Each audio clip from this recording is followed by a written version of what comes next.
10 facts about absolute Batman that are terrifying. Forget everything you think you know about Batman. That famous code against killing? Gone. The mission to protect the innocent? Twisted beyond recognition. The hero you grew up with? In this world, he's the monster. In DC's new Absolute Universe, Bruce Wayne is a walking horror story. A hulking brute who carves a bloody path through Gotham. This isn't the Dark Knight. It's a full-blown nightmare. Today, we're recounting down the 10 most terrifying facts about absolute Batman that prove this is the most horrifying version of the character we have ever seen. Section 10.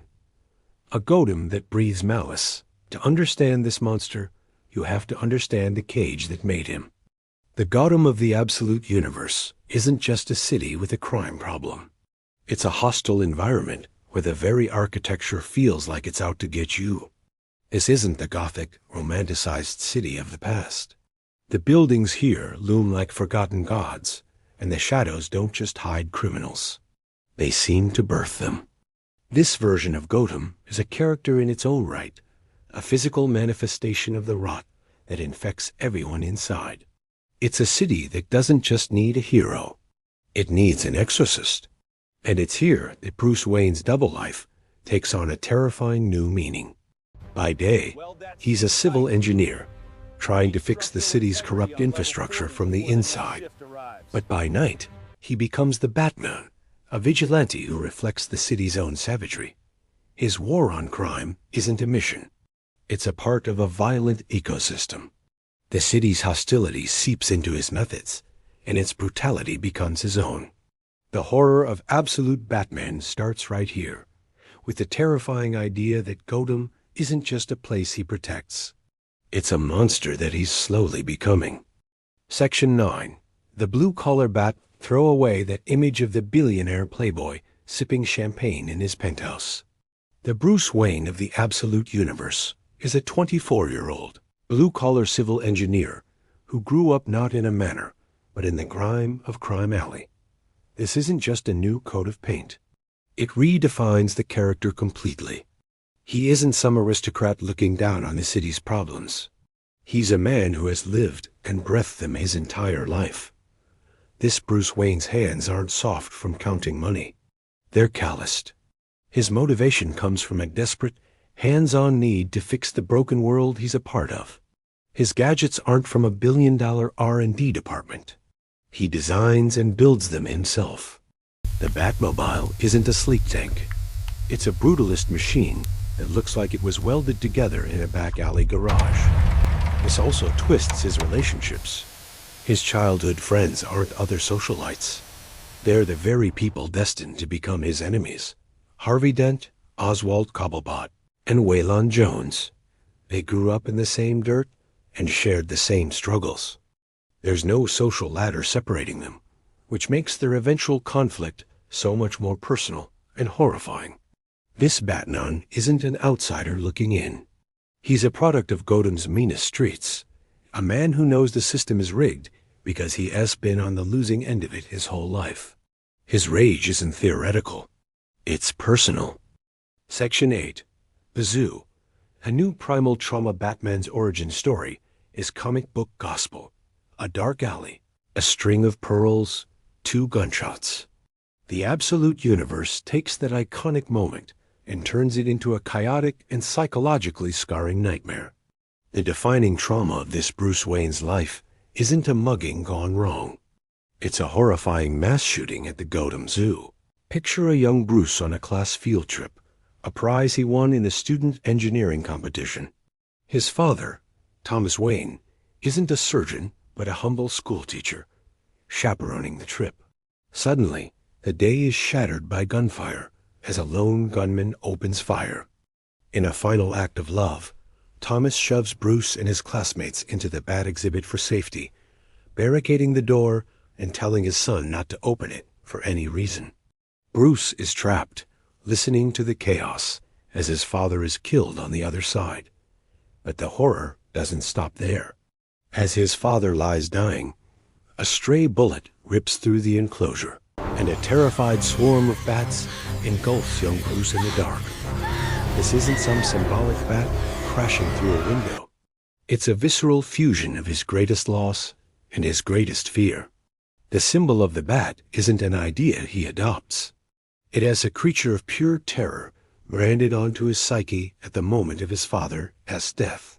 And in a shocking twist, his mother, Martha Wayne, survives, raising Bruce as a single parent, a constant living reminder of his trauma. Section 7. Alfred Pennyworth, the MI6 assassin, forget the kind, doting butler who serves soup and stitches up wounds. The Alfred Pennyworth of the Absolute Universe is a stone-cold killer. He isn't a surrogate father. He's a highly trained, ruthless MI6 agent, and their relationship starts with them on the brink of killing each other. When Alfred first arrives in Gotham, he is on a mission: investigate a new domestic terror threat and gather intel on a mysterious vigilante called the Batman. His orders aren't to help Bruce, but to track, study, and if needed, capture or even eliminate him. Alfred, with his years of experience in espionage and combat, sees Batman as an unpredictable variable that needs to be controlled. Their first meetings are violent confrontations. In one brutal scene, Bruce actually shoots Alfred with a non-lethal shotgun to disable him. Alfred, in turn, uses his spycraft to hunt Bruce down. He isn't there to offer guidance. He's there to assess a threat. Eventually, they form a tense, reluctant alliance out of mutual necessity, not affection. Alfred, defying his own agency, sees Batman as a potential asset. But the warmth of their classic relationship is gone, replaced by suspicion. This Alfred isn't here to make sure Batman eats his dinner. He's here to make sure Batman is the most effective weapon possible, and he's not afraid to get his own hands dirty. Section 6. Psychological warfare, and the Bat-Demon Absolute Batman doesn't just fight criminals. He seeks to psychologically shatter them. He weaponizes fear in a way that makes the classic version's theatrics look like child's play.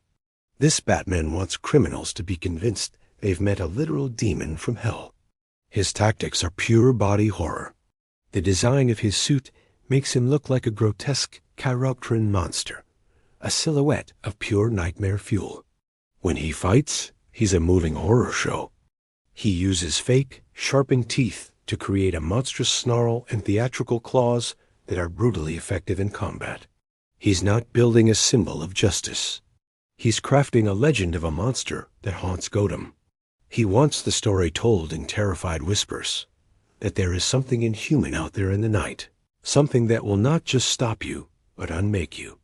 In the minds of his victims, he is the Bat, a terrifying cryptid that has made Gotham its hunting ground. Section 5. A savage combat style forged in brutality. The most defining and terrifying trait of Absolute Batman is his complete abandonment of restraint. This is a Batman with no one rule. His approach to combat isn't about incapacitation. It's about maiming, mutilation, and inflicting maximum permanent damage. He operates less like a superhero and more like a slasher villain. His goal isn't to deliver criminals to the justice system, but to deliver a brutal, unforgettable form of justice himself. The perfect example is his first major fight with the Party Animals gang. In a scene of shocking violence, he doesn't just disarm a gang member. He uses a bat-shaped axe to sever the man's hand completely. There's no hesitation. It's a cold, calculated act of extreme violence. His fighting style is a raw, savage brawling that reflects his monstrous physique. He doesn't do elegant martial arts. He clotheslines thugs with enough force to shatter bone and pile-drives them into the pavement. The iconic bat symbol on his chest is no longer just an emblem. It's a detachable battle axe that he rips from his suit to hack and cleave his way through enemies. This is a Batman who has fully embraced body horror as a weapon. He doesn't just want to stop crime. He wants to carve the fear of him into the very flesh of Gotham's underworld. Section 4. His friends. His monsters, perhaps the most tragic part of the Absolute Universe, is what happens to Bruce Wayne's friends. Remember, this Bruce grew up side by side with the people who are now his iconic rogues gallery. Waylon Jones, Harvey Dent, and Eddie Nigma. They were his childhood friends, and that connection becomes the source of his deepest horror. His enemies, particularly the monstrous new Bane, understand this. They don't just target him. They target his friends, transforming them into twisted monsters. These aren't villains who chose to be evil. They are victims, broken, and remade by torture. The guilt of this becomes Bruce's heaviest burden. Take Waylon Jones. After being kidnapped and subjected to horrific experiments, he is mutated into a savage version of Killer Croc. But this isn't a supervillain. This is Bruce's friend, trapped in a monstrous form, his mind shattered, begging Bruce to kill him and end his suffering. The horror continues. Bane systematically breaks each of Bruce's friends. He doesn't just beat Oswald Cobblepot. He has nearly every bone in his body broken, twisting him into a malformed penguin. He doesn't just scar Harvey Dent. He cracks his skull and sets his face on fire, birthing a Two-Face from unimaginable agony. He subjects Eddie Nigma to a twisted mental game before bashing his skull in, causing severe brain damage and leaving him with an obsessive compulsion for riddles. Every new villain is a ghost from his past, a friend he failed to protect. Section 3. The ruthless public tactician. While his methods are savage, it would be a huge mistake to think absolute Batman is a mindless brute. Behind the violence is a cunning and ruthless tactical mind. This Batman isn't just fighting a war in the alleys. He's fighting an information war for Gotham's soul. He knows that to fix his city, he has to break the corrupt systems that empower criminals. He's a master of playing the media. He hijacks public forums to expose corruption and call out his enemies by name. He understands the power of perception and uses it as a weapon. During his public debut, he doesn't just stop an assassination. He turns the event into a shocking statement to the entire city that a new, terrifying force has arrived. His engineering background isn't just for building gadgets. It's for deconstructing his enemies' operations. He analyzes their infrastructure and dismantles them piece by piece, publicly exposing the horrific experiments at secret facilities like Arkham. This isn't just about punching villains. It's about ripping away the secrecy that lets them operate. This tactical genius, combined with his brutality, makes him an incredibly unpredictable adversary. He is as likely to tear you apart in a dark alley as he is to ruin you on the evening news. Section 2. The Joker, a billionaire kingpin of a corrupted system in the absolute universe. The ultimate chaos isn't a cackling clown. The chaos is the system itself, and its master is this universe's Joker. Forget the anarchist, you know. This Joker is a cold, calculating, and elusive billionaire industrialist. He's the dark reflection of the traditional Bruce Wayne, a man who uses immense wealth and corporate power to orchestrate misery from a boardroom. This Joker is a far more insidious evil. He's not a street-level threat. He's the 1%, a global elite who views Gotham's people as pawns. He doesn't get his hands dirty. He manipulates the city's underworld through proxies, funding criminals like Ramon Sionis to sow terror while remaining untouchable. He's the mastermind who, after Batman defeats Sionis, makes a simple phone call to summon the monstrous Bane to Gotham, treating it like a routine business decision.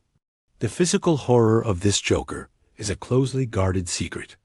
He has a condition that gives him his clown-like appearance, which he hides from the public. He is a parasite, feeding off the city's misery to maintain his position of power. This Joker isn't madness personified. He's the logical endpoint of unchecked greed and corporate sociopathy. He represents an enemy that Batman can't just punch. He is the system itself, given a smiling, malevolent face. Section 1. Bane, a master of psychological torture. In a universe filled with horror, the most terrifying fact is absolute Bane. This isn't just the man who broke the bat. This is the man who meticulously and sadistically broke Bruce Wayne's spirit. Reimagined as a colossal, professional torturer, this Bane is a master of psychological destruction. His goal isn't to kill Batman. It's just to prove a horrifying point, that caring for others is a weakness that only leads to suffering. After capturing Batman, Bane imprisons him for months in the hellish Arkham facility. Here, he subjects Bruce to the same cruel experiments and tortures he endured. For over 90 days, Bruce is physically and mentally broken. As a constant, mocking reminder of his failure, Bane hangs the Batman suit in his cell. Bruce's escape attempts are exercises in self-mutilation. In one desperate try, he pulls out his own teeth to use as weapons, only to be effortlessly stopped. But Bane's true masterstroke is what he does to Bruce's friends.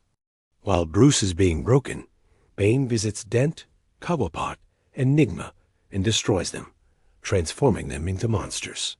When Bruce finally escapes, he returns to a world where his friends are hospitalized and traumatized because of him. This is Bane's ultimate victory. He proves his point by turning Bruce's love for his friends into the very instrument of their suffering. This Bane breaks Batman not by snapping his spine, but by forcing him to confront the agonizing reality that his crusade brings nothing but ruin to those he loves. So, which of these horrifying new facts about absolute Batman do you find the most terrifying?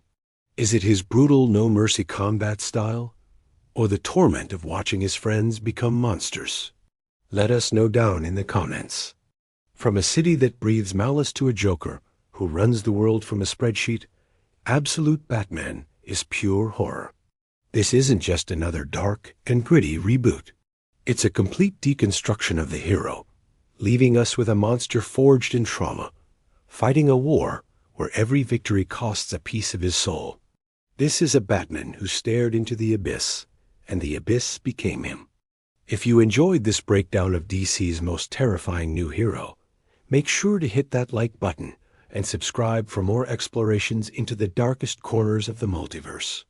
Until next time, stay vigilant.